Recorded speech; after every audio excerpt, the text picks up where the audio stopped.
Јас сум Марија Мостро, наставник по англиски јазик во Основното училиште Христо Узунов од Охрид. Како наставник работам веќе 15 години во оделенска и во предметна настава.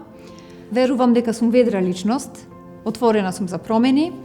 Со учениците имам непосреден однос кој што пред се темели на соработка, на разбирање и на почит.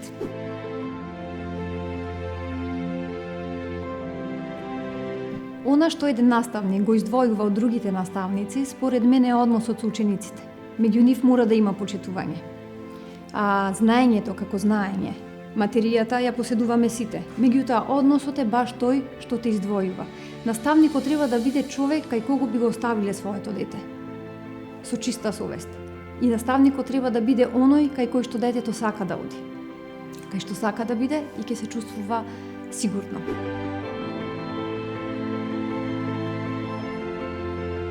За време на летниот распуст ми се јави наставничката од бирото, Зора Бушовска, ми ја објасни целата ситуација, дека треба да се снимаат часови, вака и вака, во ред реков, нема проблем, ќе започнеме па ќе видиме како ќе оди. Ми ги даде лекциите што треба, ми ги назначи лекциите што треба да ги снимам.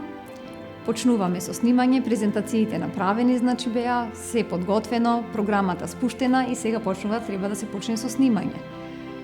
Чека сите да заспија дома, за да биде тивко, почнуваш да снимаш и не се снима тонот. Па ги гледаш сите туторијали можни за подесување на тонот, сите поставки, прави секако што треба, пак не оди. Па го бараш другар ти од радио да дојде, а ти го постави тонот, затоа што тој ја познава програмата. Се мачите таму дока е 12 и пол 1 и почнуваш. Снимаш, снимањето тече, нема никаков проблем, супер. Таман да го прегледаш видеото, не си стигнал на копчето за снимање. И повторно, наново. И така првото видео го снимав цели 3 сати, не беше лесно, можам да кажам дека малку и нервозно беше, меѓутоа задоволството кога ќе се види на крај делото е неизмерно, значи тоа е многу големо. Кога ќе се види делото што си го направил, самодовербата дека јас можам расте и посакуваш да имаш уште едно дело. Верувам дека тоа беше она што ме мотивираше да ги снимам сите тие видеа.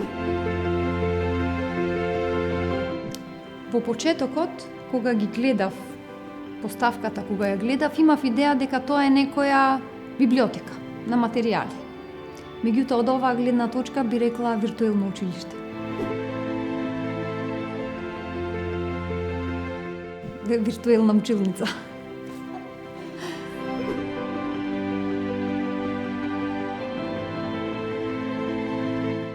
Во почетокот, искрено помислив, леле, сега уште една обврска. Плюс, кој ќе оправи уште сега ова. Од друга страна, неколку колешки кога снимија видеа, кога ги видов видеата, нивни, ми се јави една идеја во смисла ова е одлично. Зошто е ова одлично? Затоа што ако треба денеска еден текст јас да го прочитам во 5 класа, можам само еднаш.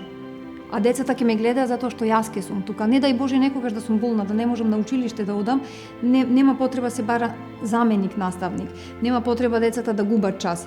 Не дај Боже да спојуваат час или не знам што, едноставно јас ке сум тука.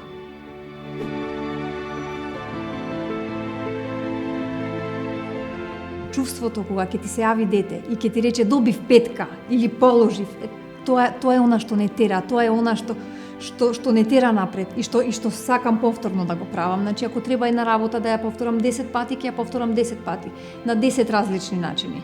Зошто? За тој момент. Да го доживееш тој момент кај што успеа. Буквално јас на моите деца во училница им велам дека наша задача на наставниците е од нив да направиме добри луѓе. Затоа што тие се тие што ќе бидат за 15 години, што ќе го водат овој свет. Значи, она што јас денес го имам во училница, ми е реалниот свет за 15 години. Тие ќе бидат наставници, тие ќе бидат доктори, тие ќе бидат судии, ќе треба да ме судат, да ме лечат. Затоа мора од нив да направиме добри луѓе. Знаењето, дали денеска ќе научи за 3, утре може би ќе научи за 5, ако му треба сигурно и повеќе од тоа. Меѓутоа, да ги научиме на вредности, тоа се прави од мали ноце.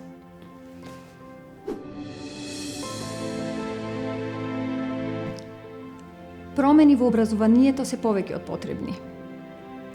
Јас можам да кажам дека сум многу зелено ориентирана, така што сметам дека понатамошното, зборувам за основното образование, дека образованието повеќе треба да се насочи на изучување вештини на децата и изучување на природата, односно законите на природата, за тие да можат да ја почитуваат природата. Денеска ние, малите деца, намерно го користам терминот деца затоа што тоа се деца пред се, а потоа се ученици. Буквално ги учиме на работи кои што од обкружувањето нормално, меѓутоа го прескокнуваме онај природен момент. Затоа што верувајте децата у 4-то оделение да ги прашате како се вика малечкото од коза, не знаат да кажат, а учат поделба на власта. Значи човекот пред се е природно суштество, а тек потоа општествено. Тој дел некако се скокнува. И поради тоа мислам дека и потоа се плашат од природата и не ја почитуваат. А тоа не води кон нешто добро. Од друга страна па може да кажам дека оваа година и предходната, колку и да беа лоши, не научија дека мора да размислуваме широко, не научија како во една виртуелна училница ние да можеме да го погалиме некој дете.